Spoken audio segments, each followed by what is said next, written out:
Hello, I'm Donna Rodriguez. Welcome to the Silver Lake Regional School Committee candidate interview. I want to take a moment to thank our candidate for participating in this interview and collaborating with PAC TV to bring this informational programming to residents and voters this election season. Let me explain the format. We will be conducting a one-on-one interview-style Q&A format with each candidate, lasting about 30 minutes. Responses will not be timed, and follow-up questions may be asked during this format.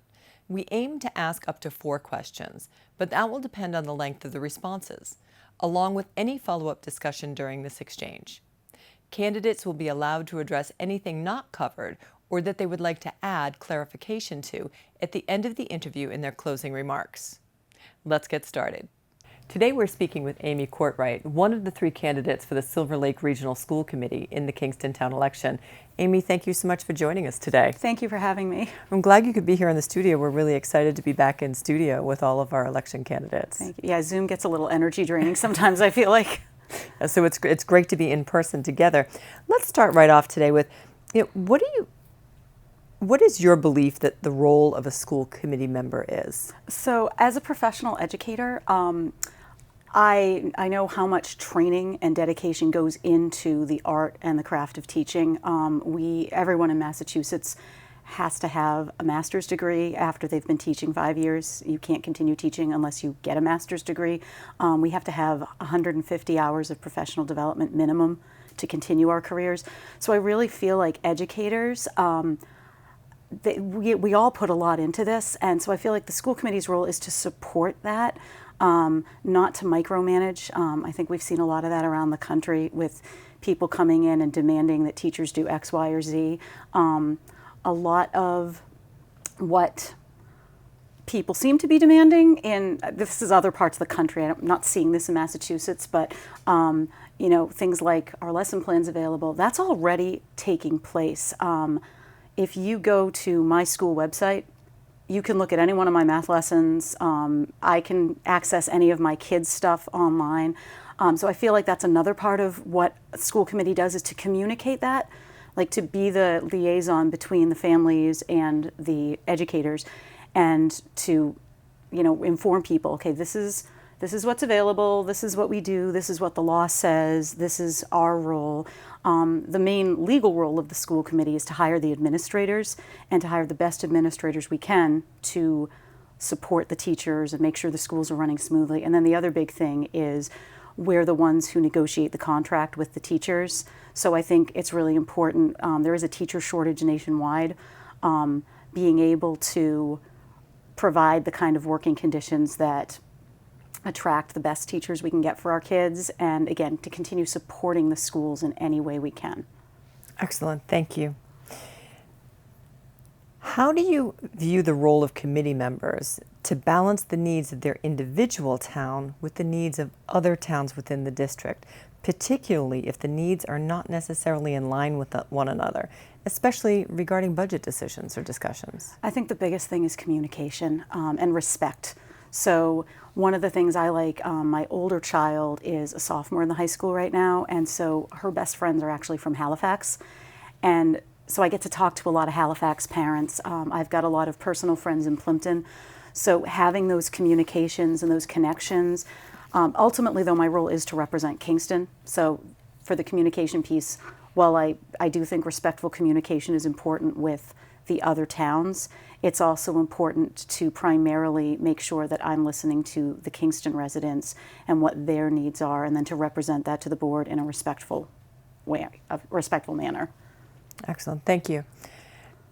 Due to the rising cost of attending college, many students are looking to join the trades after high school. What are your thoughts on growing and/or expanding the CTE program to address this need? I love the CTE program. My own daughter's not in it. She's a very, very academic kind of person, but her 2 best friends are in the CTE program.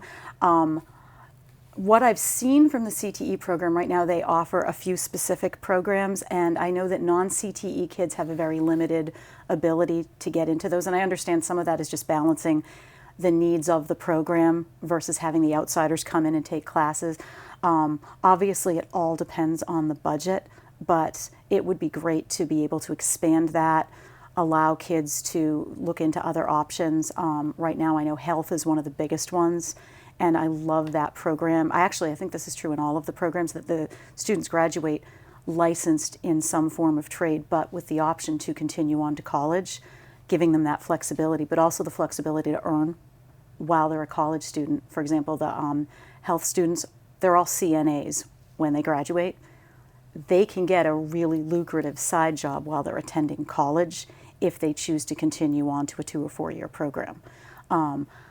There are other programs I know that we don't offer. I don't know what the finances would be for those, though. So that's something I don't really feel qualified to comment on quite yet. I don't want to make a blanket statement, oh yeah, let's add plumbing, without knowing what the budgetary needs for that would be. Anytime you add a full-time position, you're looking at, $50,000 to $100,000 just for one teacher's salary right there.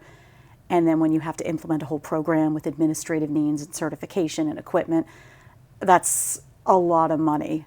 And then when we have to consider everyone's hurting right now financially, tax burden on the citizens is going to be a big deal. So I think anytime we propose a new program, we have to stop and think about how we're going to pay for this. Thank you very much. How will you manage decision making when there really is no simple or clean-cut decision to be made, knowing that whatever you decide, potentially half of the constituents will be disappointed or in complete disagreement with you? Yeah, that's one thing I feel like being a high school teacher, I do that every day.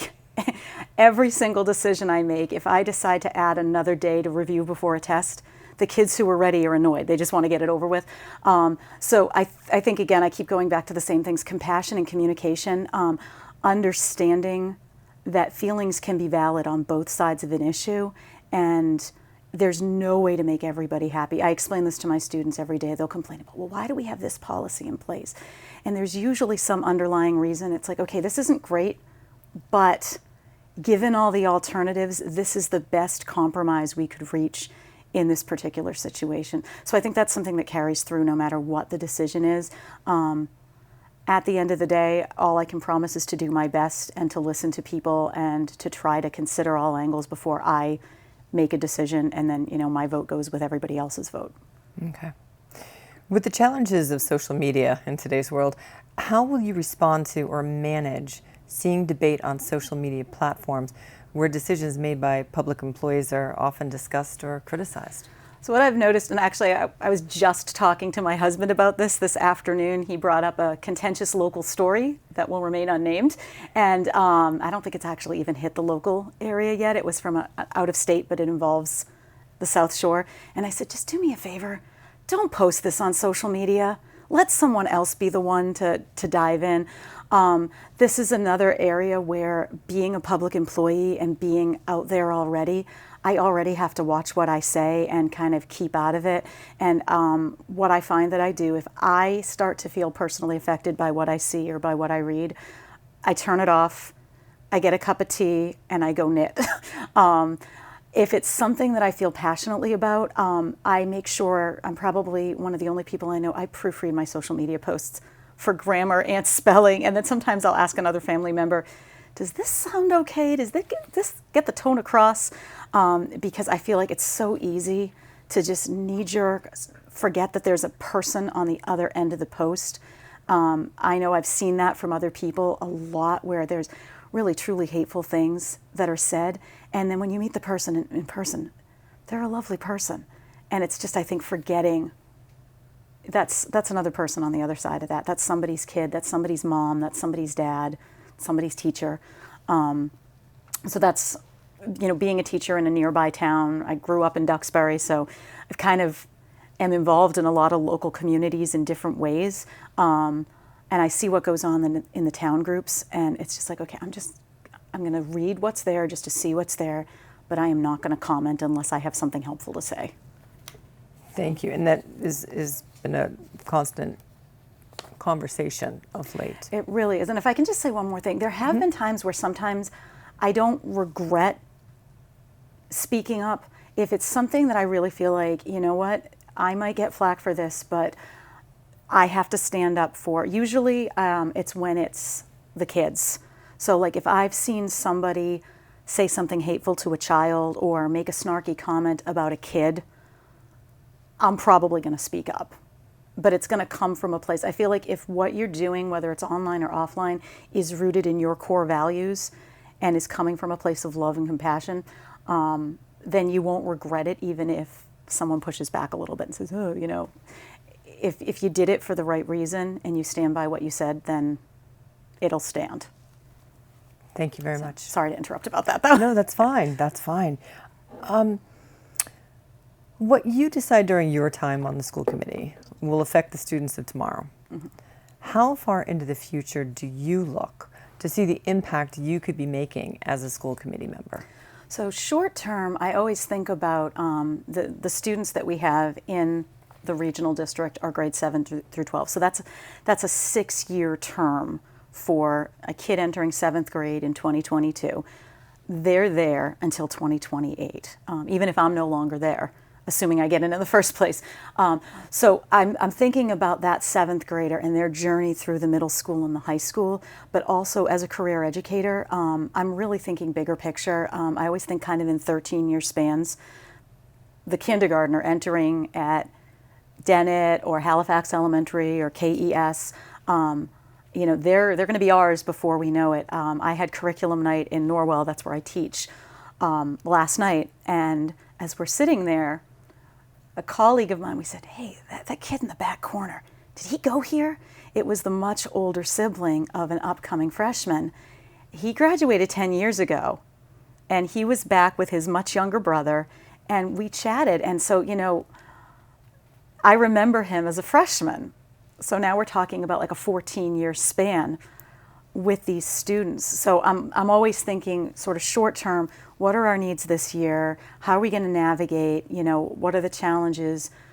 With COVID, it's been like month to month, week to week, you know, what's best for our students now. But then there's also, okay, how's the year going to play out? How's this incoming freshman's 4-year high school experience going to play out? But then how's this incoming kindergartner's education going to play out? And how's their future going to play out? So I think you're thinking about it both short term and long term at the same time. Thank you very much. So you now have a couple of minutes to make your own remarks, to address anything you feel that wasn't brought up that you would like to talk about as somebody who would like to be on the district school committee, and also to tell people a little bit more about you. Okay. So I'll start with, I guess, am I looking right here? Sure, yes. So I'll start with a little bit about myself, and then I'll go into some of the things that I think are important for any school committee member and kind of education in general. So I am, with the exception of attending college in Montreal, I went to McGill. With the exception of that, I'm a lifelong South Shore resident. I grew up in Duxbury, and after we got married, my husband and I moved to Kingston. We've been there since 2004. We love Kingston. People are like, oh, do you want to move back to Duxbury? No, I love Kingston. I love the friends we've made. My kids have had a wonderful experience in the schools. We've just been thrilled pretty much the whole way. Especially, I need to give a shout out to our music program. Both of my kids, well, I'm a music nerd myself. Both of my kids are huge music nerds. They both play several instruments and sing, and they love their music teachers. So yeah, I really do love Kingston, pretty much everything about it. I am an avid crafter. I mentioned knitting before. I knit and cross stitch pretty much every day. It's how I relax. One of my friends calls it the only form of fidgeting that's become socially acceptable. And I've been a teacher. This is my 21st year teaching, which makes me feel ridiculously old. Before I was a teacher, I spent 2 years as an AmeriCorps member in Brockton. I did my student teaching in Boston, and I've taught in Avon, Duxbury, and I've been in Norwell for 16 years now. So I've kind of seen, in terms of education, I've kind of seen it all. I worked in daycare as a high school student and a college student, so I've seen the little kids. My AmeriCorps was an educational experience in an elementary school in Brockton. And then I've taught for Kaplan, so that's middle and high school students, and now I teach high school. And I've just recently started teaching college courses as well. So I feel that perspective, someone who has been in education really at every level and seen, okay, what have the elementary and middle school kids experienced as they come into us at the regional district? Where are they going from here? I feel that that's probably the biggest strength I bring. Also, I have worked on curriculum development pretty much every year of my career. I've served on administrator search committees, accreditation evaluation teams in other districts around the state of Massachusetts. So that extensive experience, I think, helps me to really understand, as a school committee member, how are other districts operating, what are things we might not have thought about before we make a decision or take a vote. So I hope people will appreciate that when they consider me.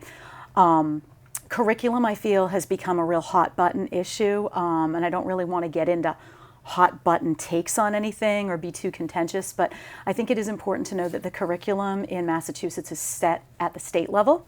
The state DESE, Department of Elementary and Secondary Education, they're the ones who really set the curriculum standards. It's up to each individual district to develop a district curriculum map that aligns with the state standards. The school committee doesn't really do that. We approve the curriculum maps, but ultimately it's up to the teachers, the educators, to be the ones to say, okay, for example, I teach Algebra 2. It's an MCAS tested subject, 10th graders. I have to sit down with all my colleagues who teach Algebra 2, and we have to say, okay, we need to cover X, Y, and Z by the end of the school year. How long is it going to take us to do systems of linear equations? How long is it going to take us to cover polynomials and radicals? And then figure out how to get that all in before the test in May, and how to make it meaningful for the kids. So the curriculum is just what we teach. The lesson plans are how we teach it. And every teacher worth their salt. I'm already today going back over pretty much every single thing I said to every single student. Was that too harsh? Did I move too quickly? Did I move too slowly? Did I give this kid enough review time? Did I give them too much help and maybe they could have figured it out on their own? So that's something that changes day to day. A school committee member isn't in there in the classroom with the teacher doing that. We're there in that support role, making sure that when the administrators come to us with the budget and say, here's what we need, and then we say, okay, how are we going to pay for this? What might we have to cut? Where can we fit this in? That's another area where I feel like my particular subject area that I teach is math. I'm a math nerd. I'm wearing a math nerd dress. And so I feel that facility with numbers is another thing that I'd like the people of Kingston to know about me, that I'm really good at math. So hopefully that'll translate into being able to help craft a budget that it's not going to make nothing makes everybody happy, as you said earlier, but it'll, meet as many needs as possible and keep as many people happy as possible. And I guess that's basically it about me. Well, Amy, thank you so much for joining us here today. We really appreciate it and participating in the interview. We wish you the best of luck during your campaign and at the election. Thank you so much. You're welcome. It's a pleasure to have all of the candidates in. Thanks. And for our viewers, thank you for joining us. If you're interested in watching replays of this interview, please visit our website, pactv.org/elections, for replay times and online viewing options, including PAC TV's on-demand and streaming service, PAC TV Prime. And please make your choices heard by voting in the election on Saturday, April 23rd. Thank you and good day.